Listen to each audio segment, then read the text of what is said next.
कमरे का पुराना दरवाजा जैसे ही खुला, हमें सामने से ढेर सारे नोट्स दिख गए। लेकिन जो चीज नोट से भी ज्यादा इंपॉर्टेंट थी, वो एक कोने में बिना कपड़ों के पड़ी हुई थी। अथर चिल्लाया, स्वीटी, तू ठीक है ना? मैं भी स्वीटी के पास गया, पर अथर पहले पहुंच गया। स्वीटी करेंसी से भरी एक रैक का सहारा लेकर बैठी थी। उसकी आंखें बंद थी, बॉडी पर ढेर सारे नाखूनों के निशान थे। अथर उसका गाल सहलाने लगा। वहीं पास में एक लंबा सा ब्लैक कोट पड़ा था। अथर ने स्वीटी को ऐसे उड़ाया जैसे चुन्नी चढ़ा रहा हो। साला नौटंकी तो ऐसे कर रहा था जैसे स्वीटी की सबसे ज्यादा फिक्र इसी को हो, जबकि वो मैं था जो स्वीटी को बचाने के लिए इतना सीरियस था। स्वीटी ने आंखें खोली और कोट में घुस गई। बेचारी को ठंड लग रही थी। मुझे उस पर तरस आने लगा ही था कि वो बोली, आ गया तू। मुझे भरोसा था कि वो कमीना पार्थिव आए ना आए, तू जरूर आएगा। तू उसको छोड़, ये बता हुआ क्या? तू ठीक तो है ना? मैं तो ठीक हूँ, बस थोड़ी थक गई।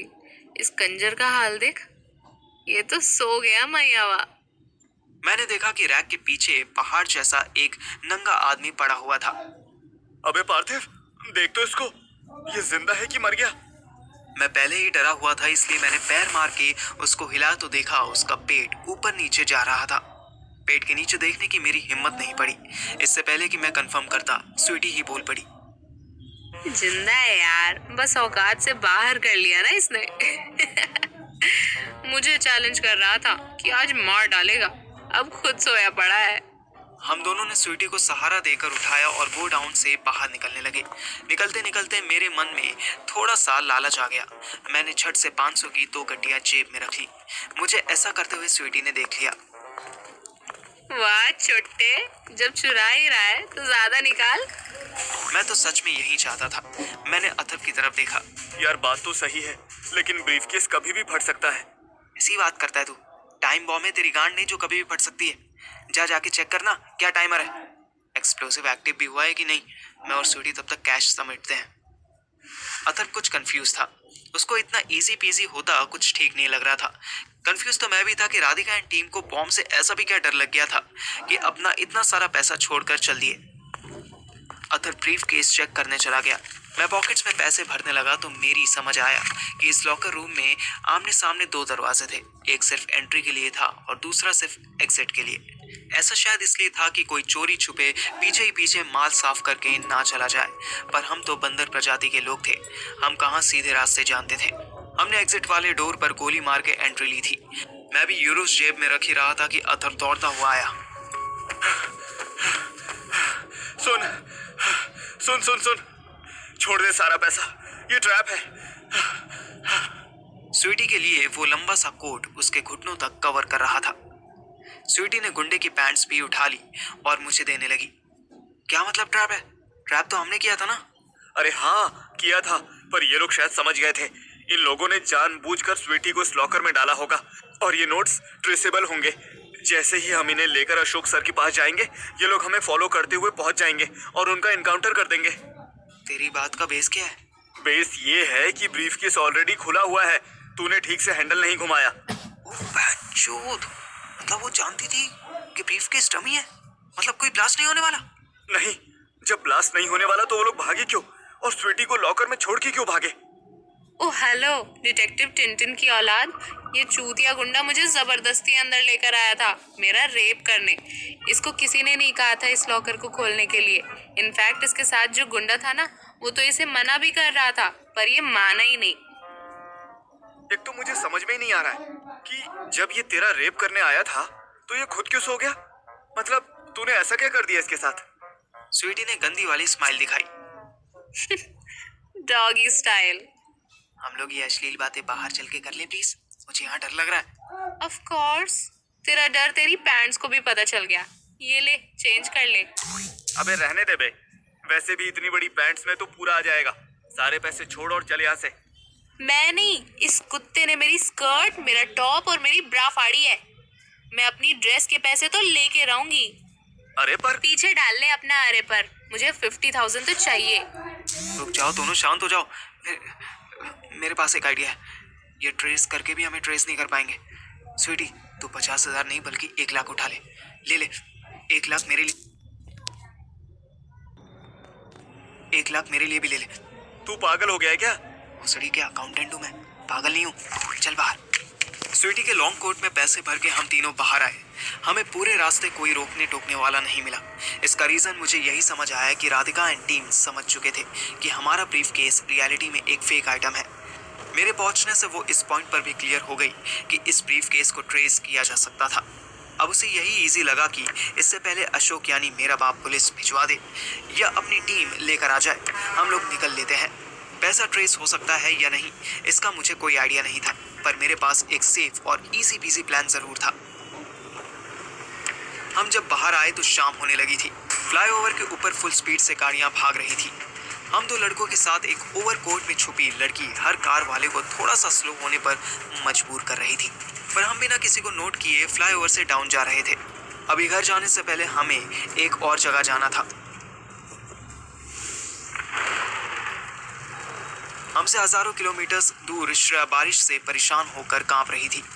उसकी आंखों से आंसू निकलकर सूख चुके थे। सुबह से दोपहर होने आई थी और श्रेया 50 बार अपने पापा को कॉल कर चुकी थी, पर अब तक उन्होंने फोन नहीं उठाया था। मोंटी श्रेया को 2 बार गर्मा गर्म चाय देकर आ चुका था, पर श्रेया ने दोनों ही चाय के कप्स को टच भी नहीं किया था। श्रेया बैठे बैठे ठंड में सिकुड़ती हुई सो गई थी कि उसका फोन बजा। हेलो पापा। पापा आप मुझसे बात क्यों नहीं कर रहे हो? हेलो माय डियर, कैसे हो बेटा? You are asking me that कैसे हो? आपको 50 मिस कॉल से आइडिया नहीं हुआ how am I? My dear, life is not easy for any of us. मैं भी कुछ इश्यूज में उलझा हुआ। तुम्हें कुछ चाहिए हो तो मम्मी को कॉल कर लिया करो। नहीं, मुझे आपसे बात करनी है एंड मुझे इंडिया वापस आना है। I don't like this place पापा। I don't like this people. Calm down Shreya, starting में थोड़ा टफ लगता है, but you will get used to it. डैडा, Mrs डोना जो केयरटेकर आपने चूज की है मेरे लिए, her grandson tried to rape me today. What nonsense! अब दिल्ली आने के लिए उन बेवकूफ लड़कों के साथ सारा दिन टाइम वेस्ट करने के लिए तुम इतने चीप एंड डिस्गस्टिंग एक्सक्यूजेस दोगी? You don't trust me? डैडा मैं झूठ नहीं बोल रही हूँ। अब मोंटी से पूछ लो। I don't know any Monty Shonty. I know Stuart and Mrs. Donna. They're nice people. वो ऐसा कर ही नहीं सकता। बट पापा मैं No, but what? तुम्हें 1 साल से पहले इंडिया नहीं आ रही हो, and that's final. And I have to go now. मुझे कुछ important काम करना है। बट डैडा सुनो तो। I miss you. I miss mom. I know Shreya, we miss you too. मैं बहुत जल्द लंदन आऊंगा। एक छोटी सी प्रॉब्लम आ गई, वरना मैं पहले ही आ जाता। चलो, टेक केयर बेटा। Now it's time to grow up. मैं कुछ पैसे भिजवाता हूँ। श्रेया अपनी तरफ का टुकड़ा रो भी नहीं पाई और कॉल कट गई। उसको कुछ समझ नहीं आया तो उसने मुझे एक वॉइस नोट भेज दिया। पार्थिव यार प्लीज कुछ कर ना। प्लीज कुछ कर। I don't want to live here. मैं मर जाऊंगी। This place is as cold as the graveyard. These people are mute, dumb, and irritating. कुछ कर यार। I know तेरे पास हर प्रॉब्लम के कुछ टेम्पलेट आइडियाज होते हैं। मेरी प्रॉब्लम सॉल्व कर यार। मुझे वापस आना है। मुझे तुम लोगों के साथ रहना है। श्रेया ने मैसेज भेज दिया। मेरे पास नोटिफिकेशन भी आ गई, पर मैं उस टाइम फोन चेक करने की पोजीशन में नहीं था। मैं अथर्व स्वीटी नए पैसे वाले बने थे। हम अय्याशी करने के लिए होटल प्रेसिडेंट के सुपर फाइन डाइनिंग रेस्टोरेंट में बैठे पनीर 2 प्याजा खा रहे थे। स्वीटी अपनी ड्रेस वापस ले चुकी थी। हम इधर मस्त ठूसने में लगे थे और उधर राधिका अपनी फेमस ब्लैक स्कॉर्पियो में बैठी थी। बड़े से टैबलेट की स्क्रीन में ब्लिंक होती हुई ब्लू डॉट देख रही थी। बस 1 किलोमीटर रह गया है। आगे से राइट लो। राधिका की स्कॉर्पियो लाडू वाली रोड से टर्न लेती न्यू कोर्ट लाइन पर आ पहुंची। कोर्ट लाइन रोड के एक चौराहे से उसने लेफ्ट लिया और पुलिस लाइन रोड पर आ गई। यहाँ थोड़ी स्लो रखना, बस आसपास ये लोकेशन। राधिका की लोकेशन जहां खत्म हुई वहां से होटल प्रेसिडेंट साफ दिख रहा था। गुंडा थोड़ा कंफ्यूज हुआ। मैम, हम इतने बड़े एरिया में कैसे ट्रेस करेंगे? डोंट वरी, मेरा tracking device near by 2 metre exact location बता सकता है। And let me remind you once again, इन दोनों लड़कों ने मुझे बहुत परेशान कर दिया है। इन दोनों में से किसी एक को आज खत्म कर देना और दूसरे को साथ लेकर अशोक के पास जाना और फिर उन दोनों को खत्म कर देना। Yes ma'am, but about the girl? ये भी बताना पड़ेगा। मौत हमसे 300 मीटर की दूरी पर गाड़ी से उतर रही थी और मैं अथर स्वीटी मस्त खाना खाकर डकार मार रहे थे।